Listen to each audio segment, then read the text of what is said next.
the divine souls. So far we've covered the first 9 chapters of the Gita in this series. In chapter 9 there was a lot of important material. And at the end we saw that Shree Krishna said, whatever we do, we should offer all of our actions to Him. Meaning that while we perform the action, we should be doing it with this aim, that this action should please Him. Or with this motivation that I'm doing this action because this is going to help me with my devotion, so I can attain Krishna in this life.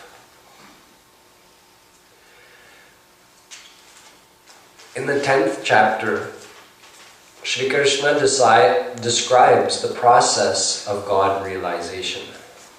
Excuse me. He says, Macchitta madgata prana bodhayantah parasparam kathayantascha mam nityam tushyanti cha ramanti cha tesham satata yuktanam bhajatam priti purvakam dadami buddhi yogam tam yena mamupayanti te. First he says what you have to do to progress towards God realization and to get God realization, and then he describes what happens when you get God realized. In the first verse he says, Macchitta. It means lovingly attach your heart to Him.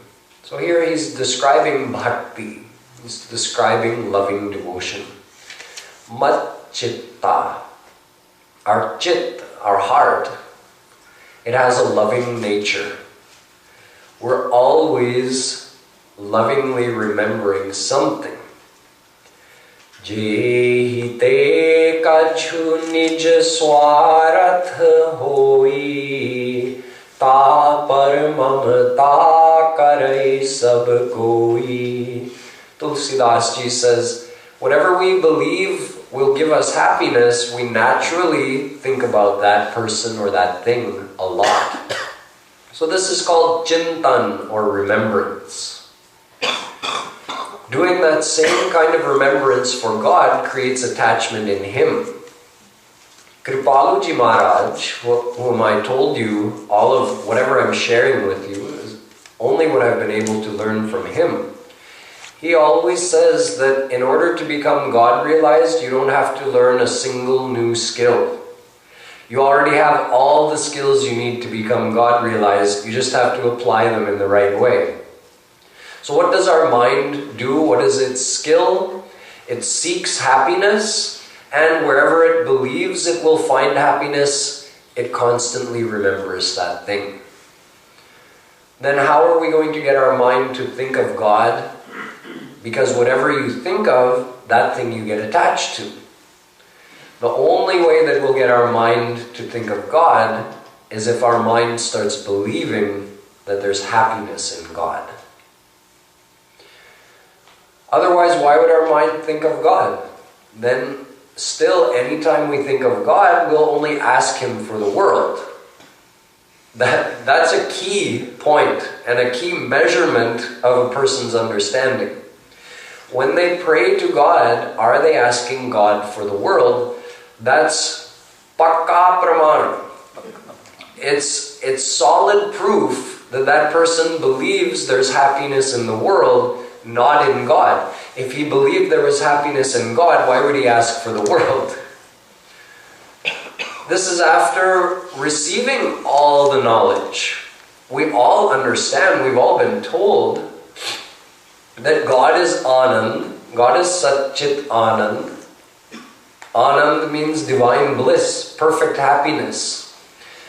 Yet when we pray to God, who is the form of happiness, we ask Him for the world, which is akin to going to a chappal shop and asking for the best mithai. Or the other way around. Since God, basically God's shop, what does God have? He has the best mithai. In his shop, he has the best sweets. Divine ras, the nectar of divine bliss. God is selling, or you can say giving away, free of charge. But you have to go there to receive it. So we go to God, who is giving away the unlimited bliss of his divine abode, which is like going to the best sweet shop in the whole world. And what do we ask for? We ask for sandals or shoes. We go to God and we ask him for the world, which doesn't make much sense from a couple of points of view. Number one, we've already experienced this world so many times. Have we not understood yet that perfect happiness is not in the world? It's our own experience. We don't need anyone else to tell us. Think yourself. How much have you enjoyed in this world? And those moments of enjoyment, how much do they last before it's interrupted or replaced by tension or sadness or loss? And even while you're enjoying, you're not perfectly happy. You wish you had more. Even in the moment of enjoyment, you want more. So this is the nature of worldly happiness. And what are we doing? We go to God, who has perfect happiness, which means unlimited in amount and everlasting. And instead of asking him for that, we ask him for more of this, which has never satisfied us anyway. And even if he, let's say, God just decided one day, okay, whatever the people of this world ask me for, I'm going to give it to them that moment. So you ask him for $1 million, you become a millionaire. You ask him to become president, you become president. Just like that. Even if God fulfilled every single desire you had every moment, you still wouldn't be satisfied, because it's just more of the world, more of the same that didn't satisfy you. We look at those who have more than us and we make a wrong assumption. We assume that they must be happy. Oh, the president must be happy. He has so much power. Oh, that billionaire must be happy. He has so much fame and wealth. But their inside is the same as your inside. Dissatisfied, and they're full of tension and always looking for more happiness. So, up to what point are we going to go on looking?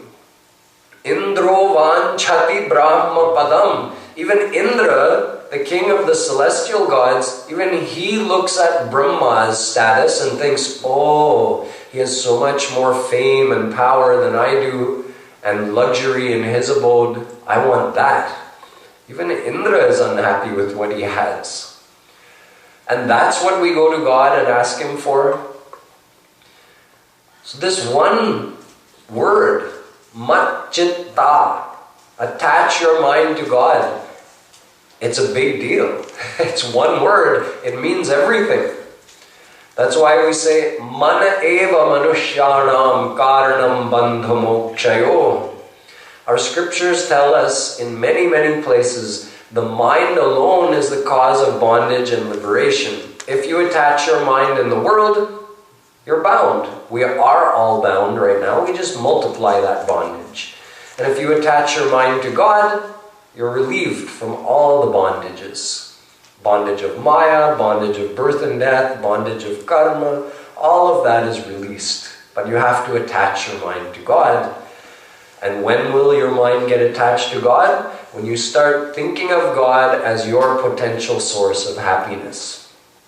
We are swarthi, definitely. But Swarath sancho jiva kar eha man kram bachan ram pad neha. Our true swarth, our true self-interest is in God. We're all selfishly looking for happiness, are we not? We all want happiness. But we keep looking in the world for it. We look to worldly people, and we look to worldly entertainments, worldly attainments. But we don't find what we really want. When we turn our search towards God, we're not becoming less selfish. We're still selfish. We want our happiness, but we want it from God. And since He has that happiness, so we can actually get it from Him. It's the difference between churning milk and churning lime water, which looks like milk. This world looks like it has happiness. It holds the hope of giving us happiness. It holds the promise of happiness. But just like, the person who sees, oh, this person, he churned that white liquid, which was actually milk, and he got butter out of it. I'm going to do the same. And he found another white liquid, which was lime water. And he churned that for years and years. He never got butter. So when there's no true happiness in the world, it doesn't matter how long we keep looking, we're not going to find it. But when we turn towards God, then we get the correct result. Our true self-interest is served by surrendering to God. He has happiness, we want happiness, so when we realize that, or to the extent we realize that, our mind will become attached to Him. It means that the path of bhakti is about constantly thinking these simple truths, these simple spiritual truths. Only He is mine. Only He has true happiness. Think that again and again and again. However many times you think it, that much you will become attached to God. Every thought has power, How many times have we truly thought, even this, see, only Krishna is mine. My mother in this world, my father in this world, are they truly mine? No, because I have to leave them when I die. Or maybe they'll die before me. Then I'm left without them. I won't have them in my next life.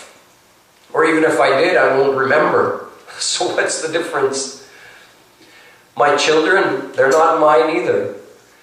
Because all of those relationships last at most for one lifetime. Sometimes we willingly end them even before then if we can't get along with someone. But how many times have we truly thought, no one in this world is eternally mine, only Krishna is eternally mine? We might have never thought that deeply in our whole life.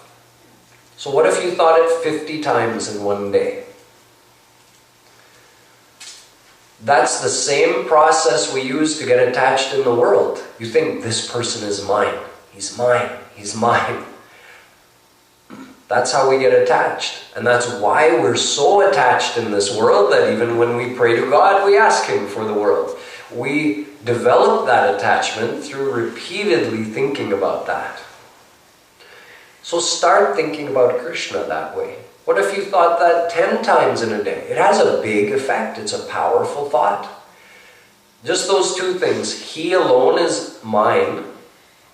And He alone is the source of perfect happiness. So if I surrender to Him, I'll become perfectly happy. You think that as many times a day as you can, and you watch what happens in here. Your heart will start getting attached to Him.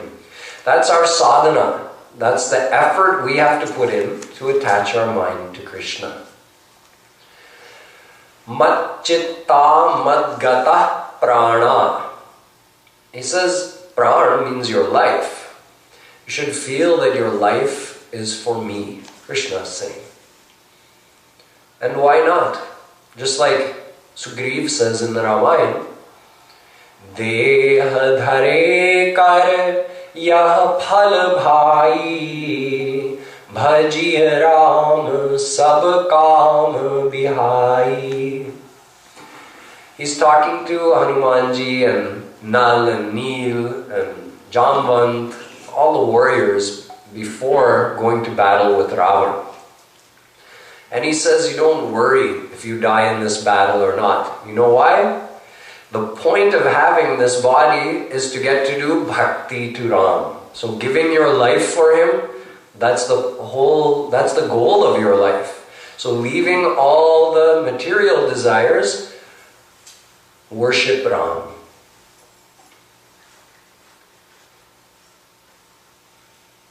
We should feel that this life, this human life, is for finding God.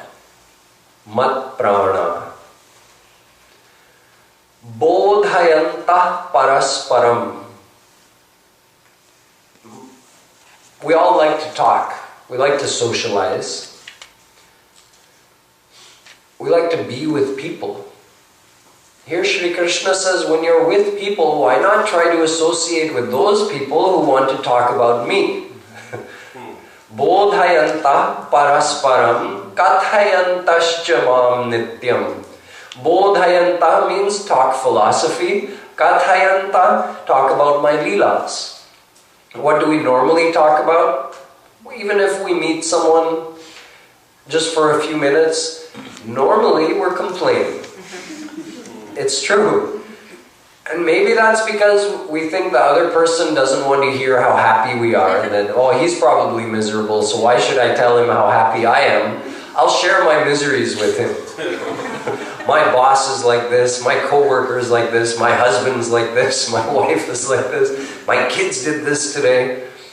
So we tend to complain or gossip. We talk bad things about other people with our free time. Shree Krishna says, why not use that time? Try to associate with people who are interested in talking about Shree Krishna, and use the time in that way to develop more attachment in your mind towards him. Tushyanti cha ramanti cha. Tushyanti means be satisfied in that, and ramanti means to immerse yourself, to enjoy thinking about Krishna's leelas, chanting his name. That might take time to get to that point. You know, normally when we want to feel comforted, you all have something that you turn to. Maybe it's your favorite food, your favorite person, watching TV, whatever it may be. But here Sri Krishna says, why don't you feel comforted in remembering me? We all look for enjoyment in this world. He says, Ramanticha, why don't you look for enjoyment in remembering me? Think about my leelas. Initially, when you start doing devotion, it might seem more like work. You understand that Krishna is happiness. I have to attach my mind to him, so I have to keep thinking about him. So you sit and you want to meditate on Krishna. So you form an image in your mind, like I explained, Roop Dhyan. You form an image of his beautiful divine form, as best you can, whatever comes naturally to you. You try to think of his leelas, which are all recorded in the Bhagavatam and revealed also by saints like Surdas Ji and others. But in the beginning, your mind might not feel much ras in that. It's not feeling like a ramanti. Like when you're doing it, you're not feeling like, oh yes, this is so nice. It feels like work, maybe, in the beginning. That's because our heart is not purified very much. There's still many layers of impurity, worldly desires and attachments and past sins that have to be cleaned out. And how are they cleaned out? By doing devotion, by attaching our mind to Krishna. So you have to do that work. Eventually, the mind gets clean enough that you actually feel nice when you think of Krishna. You think of his leela and it feels good in your heart. Then it means your mind is really starting to taste the bliss of Krishna's name and his leelas. Then it becomes easier to spend time thinking about him because you're really enjoying it. In the beginning it might feel like work, but you have to do it anyway, based on your intellectual understanding. Eventually you get the experience of devotion. Then it becomes easier. This is how someone progresses on the path. You don't need any new skill. You turn the nature of your mind to seek happiness and to lovingly remember those you believe will give you happiness. You turn that nature towards Krishna. and lovingly remember Him as much as you can. That purifies your heart and develops attachment in Him. Then what happens?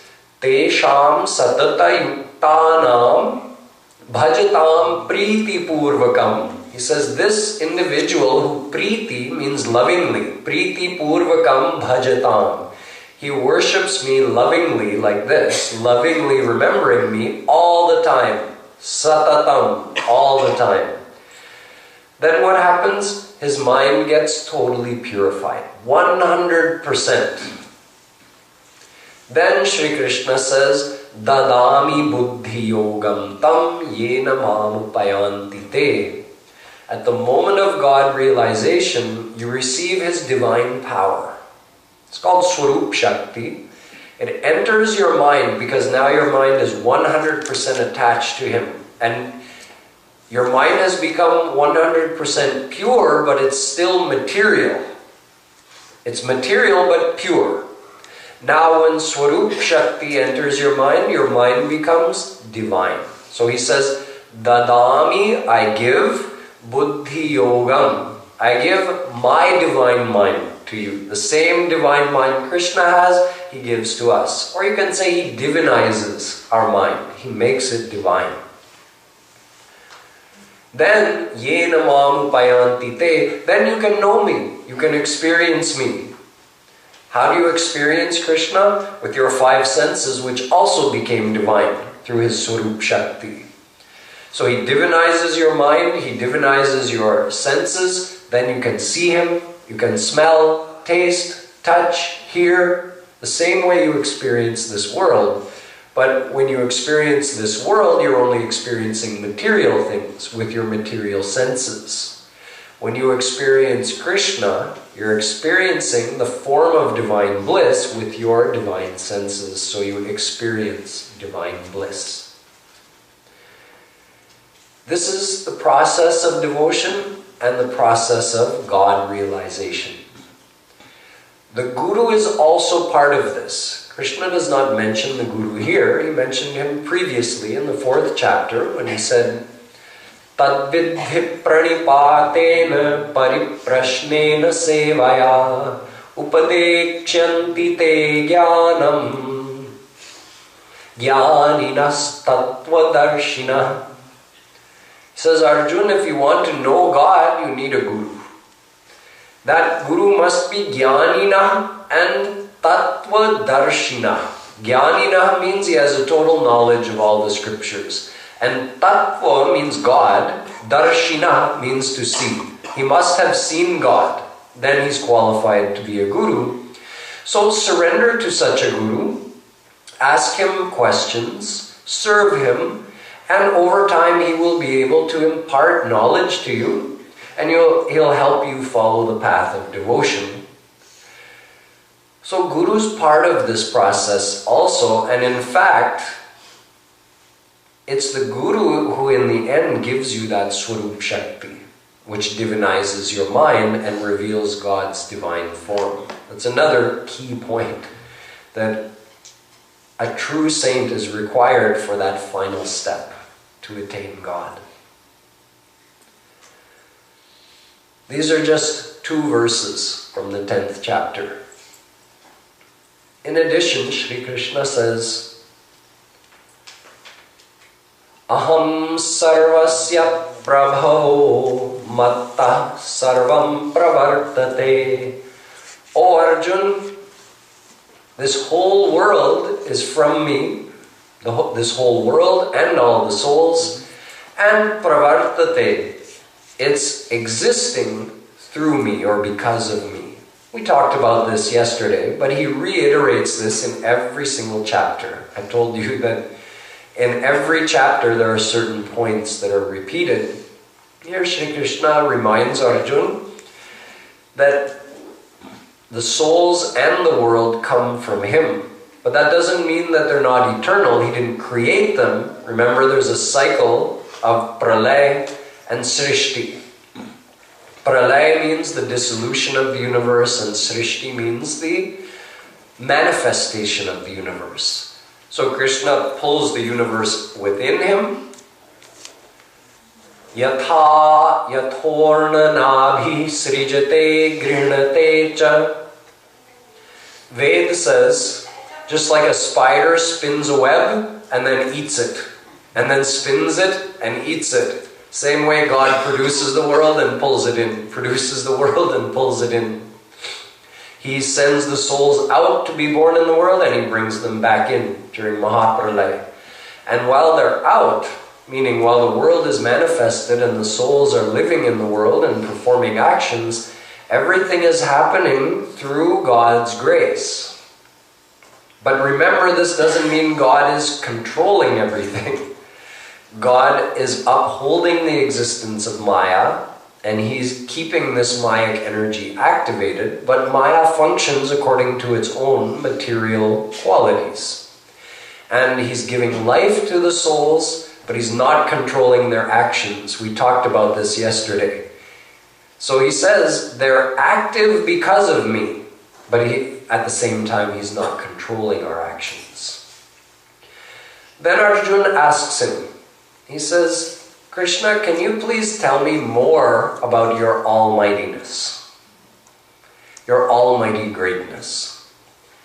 So at this point, Krishna explains to him metaphorically.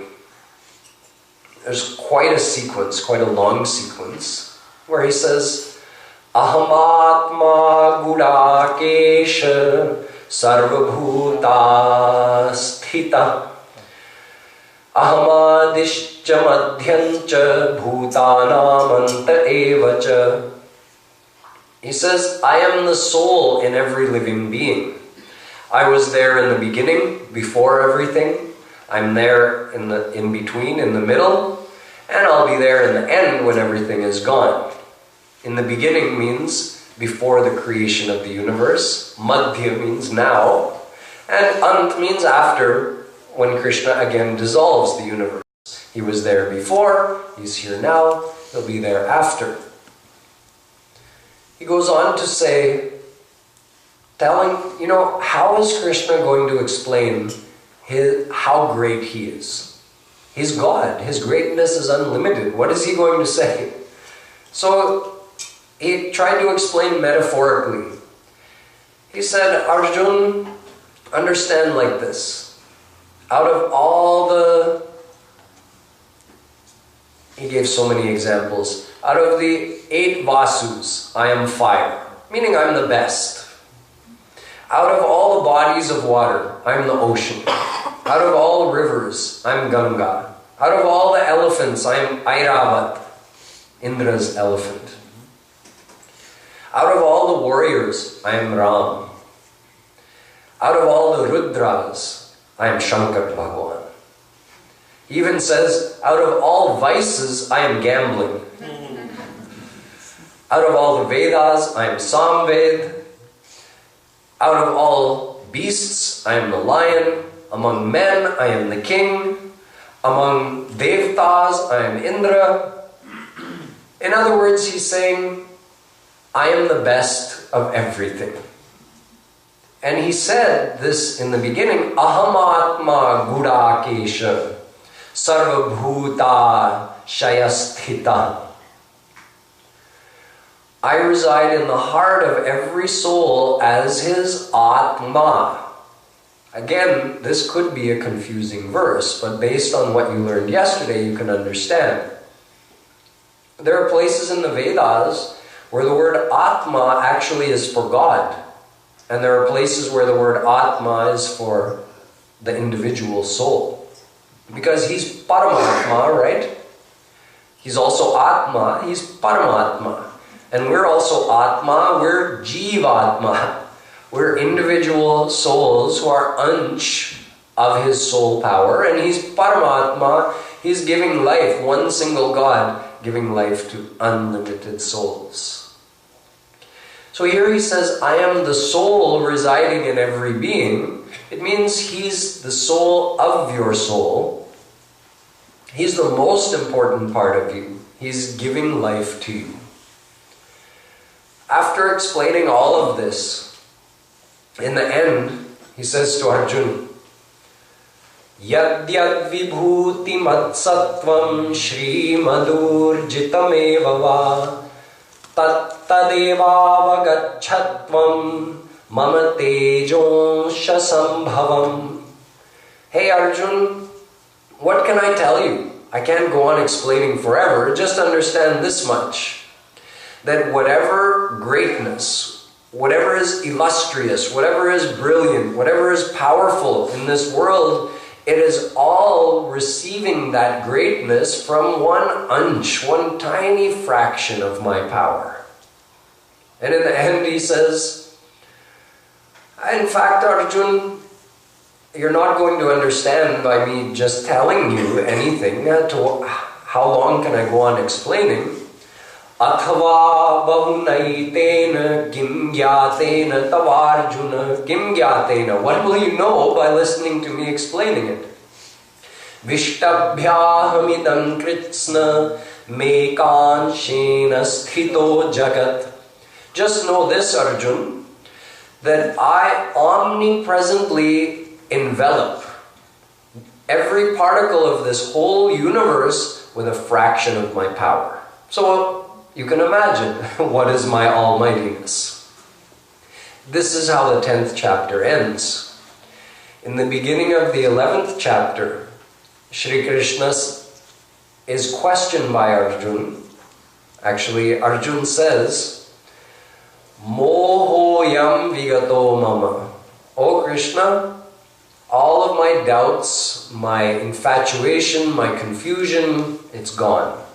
In other words, Arjuna is fully surrendered to Sri Krishna. Drashtumichhami te rupa maishwaram purushottama. And Sri Krishna, I want to see your almighty form. You're telling me I won't understand by you explaining it, so why don't you show me?